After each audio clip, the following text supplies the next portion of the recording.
Okay, freezing. So freezing is when a person suddenly becomes stuck in place and is unable to continue their desired movement patterns. So I think you're kind of getting at this with all the cluttered areas. So if a person is walking, they may have some kind of freezing trigger. So that could be maybe the flooring changes from carpet to hardwood, or maybe somebody's purse is in the way, or a water bottle or something. Or maybe someone says, hey Bill, how are you today? And that could just be enough to freeze somebody up. So they may be walking along fine, and then they might start to festinate, and then they get glued to the floor. This is a particular concern because people who freeze are at very high risk for falling. Yes. We've had some of those back at Southeast with in our Parkinson's program and Silver Seekers. We had that 2 weeks ago. Someone actually, our elevator was down, and we had one in a separate spot of the building, but they didn't know that and went halfway down the stairs and froze and had to shimmy their butt down to each step. Yeah, it took about 15, 20 minutes to get down. It makes sense now. Yeah, so being rushed is a freezing trigger. So the worst thing you can do if someone is freezing is to be like, hurry up, Jane, keep it moving. So there's nothing, when that happens, there's nothing you can... There is, I'll tell you about it in a second. Yes, for sure, yes.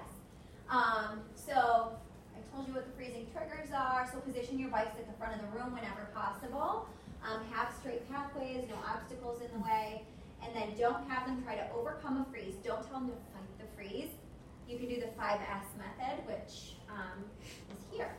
So if a person is freezing and they can't get out of it quickly, like I say less than 3 seconds, just tell them to stop. And I wouldn't do it like call out, really loud. I'd go over to them, like next to them, and be like, all right, just stop, it's okay, just relax. And get them in this state of, maybe tell them a joke, like do something that gets their mind off of what's happening. Because what happens with a freeze is signals in the brain get kind of discombobulated, and the more input that you give them about the freeze, the more frozen they're going to get. So just get their mind off of it. Tell them a joke. Do something silly so they just forget about it. Tell them to stop, stand up tall.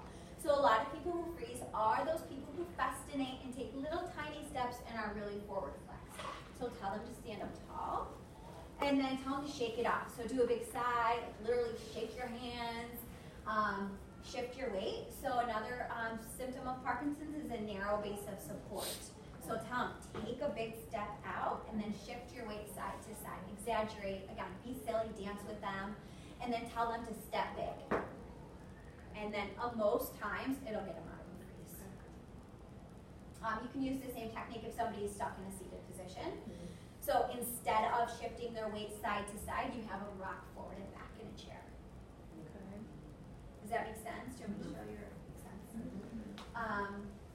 Yeah, so this 5S method can be super beneficial.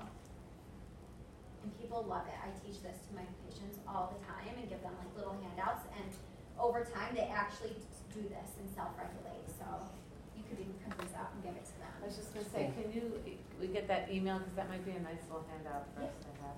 And even for maybe, now that we're having this program, I'm thinking more even branch staff. Yes. That they could be Yes, walking absolutely. through the branch and this happens.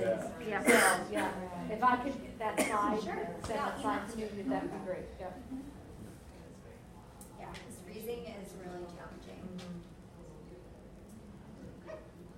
Okay, cognitive challenges. So even in early stages of Parkinson's, people may start to have cognitive impairment. This affects their memory, delayed processing speed, word finding difficulty. They may have something they really want to say, but they can't get it out. So some tips: repeat things. If something's changing with your class schedule, tell them once, tell them twice, give it to them in writing, tell their caregiver, because they may not remember it. Another thing with this population is they might hear you fine, but they are still processing what you're telling them. So kind of like dementia or Alzheimer's, some people with Parkinson's take a longer time to process what you're saying.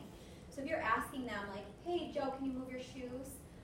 Instead of being like, Joe, can you move your shoes? Joe, can you move your shoes? Like saying it over and over again, just wait a minute. He may just be processing it and take a little bit longer. And then involve care partners whenever possible to kind of help with that carryover. You can write it down. That helps you get a little post-it notes. disorders, so more of these invisible symptoms that I feel are some of the hardest ones to treat and to work with.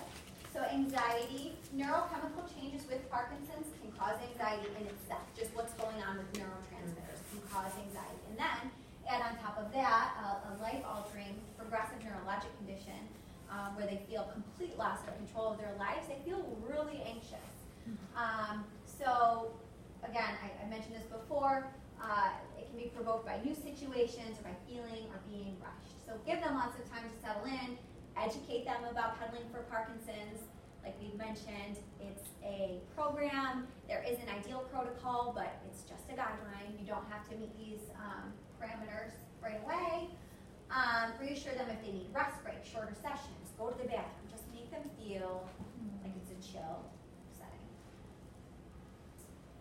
And then mood disorders. So Dr. Lori Mashley does a lot of research for Parkinson's. And she found the #1 key predictor for a poor prognosis, so people who get worse faster, is loneliness.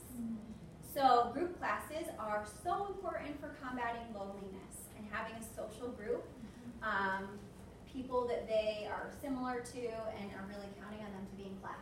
So important. Those are a couple of my guys in class. They were just drumming. I walked out of the room for a couple minutes and I came back and they were doing this. It was so cute. So depression is very real for this population, and so is apathy. So depression meaning hopelessness, and apathy meaning like just don't feel like doing anything. So having a place to go to where they feel safe and welcome and wanted is just life-changing.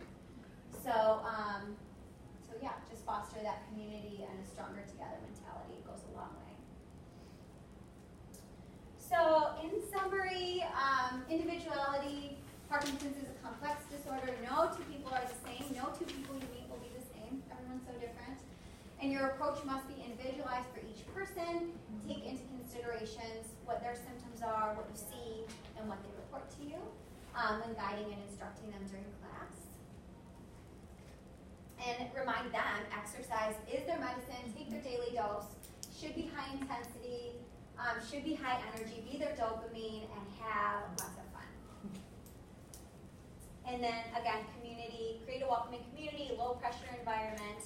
These are some of the best people you will ever meet. It's totally awesome. So, that's it. What questions do you guys have for me? Anything? Yeah.